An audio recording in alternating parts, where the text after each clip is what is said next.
సామాన్యంగా మహిళా పోలీసులు అంటే స్టేషన్ విధులు, రిసెప్షన్ లేదా మహిళా ఖైదీల అరెస్టులకే పరిమితమని భావిస్తారు.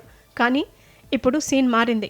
జంగిల్ డ్రెస్ ధరించి చేతిలో AK-47 పట్టి అసాంఘిక శక్తుల గుండెల్లో రైళ్లు పరిగెత్తిస్తున్నారు వరంగల్ కమిషనరేట్కు చెందిన టీం రుద్రమ మహిళా కమాండోలు.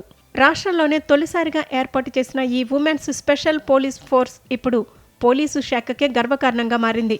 ఈ టీం ప్రత్యేకత వింటే ఎవరైనా ఆశ్చర్యపోవలసిందే. వీరు కళ్లకు గంతలు కట్టుకుని కేవలం 40 సెకండ్లలో తుపాకీ భాగాలను విడదీసి తిరిగి అమర్చగల నైపుణ్యం వీరి సొంతం.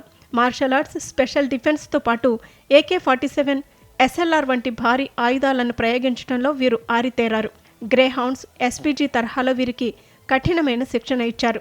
శిక్షణలో భాగంగా అడవుల్లో కోంబింగ్ చేయడం, రహస్య స్థావరాలపై మెరుపుదాడులు చేయడం, 10 కిలోమీటర్లు రన్నింగ్, రోప్ క్లైంబింగ్ మరియు యుద్ధ సమయంలో గాయపడిన తోటి సిబ్బందిని భుజాలపై మోసుకెళ్లడంలో తర్ఫీదునిచ్చారు.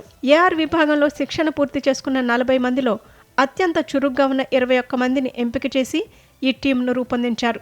వీరిలో MSc, MCA వంటి ఉన్నత చదువులు చదివిన వారితో పాటు రాష్ట్ర స్థాయి క్రీడాకారులు కూడా ఉన్నారు. బాంబులను నిర్వీర్యం చేయటం, మ్యాప్ రీడింగ్ మరియు నావిగేషన్లోనూ నైపుణ్యం సంపాదించారు. ఈ సందర్భంగా టీం రుద్రమ స్పందిస్తూ, మొదట్లో భారీ తుపాకులు పట్టుకోవాలంటే భయపడేవాళ్లం, కానీ ఇప్పుడు ఎలాంటి వెపన్ ఇచ్చినా ఆపరేట్ చేయగలమనే ధీమా వచ్చింది అని టీం రుద్రమ సభ్యులు గర్వంగా చెబుతున్నారు. శాంతి భద్రతల పరిరక్షణలో పురుషులకు ఏమాత్రం తీసిపోమని వీరు నిరూపిస్తున్నారు. ధర్నాలు, రాస్తారోకోలు, బందోబస్తులే కాకుండా ఏ అత్యవసర పరిస్థితుల్లోనైనా రంగంలోకి దిగేందుకు ఈ మహిళా సైన్యం సిద్ధంగా ఉంది. మహిళా దినోత్సవం వేళ అబలలు కాదు మేము సబలలమని చాటుతున్న టీం రుద్రమ సాహసాలు ప్రతి మహిళకు స్ఫూర్తిగా నిలుస్తున్నాయి.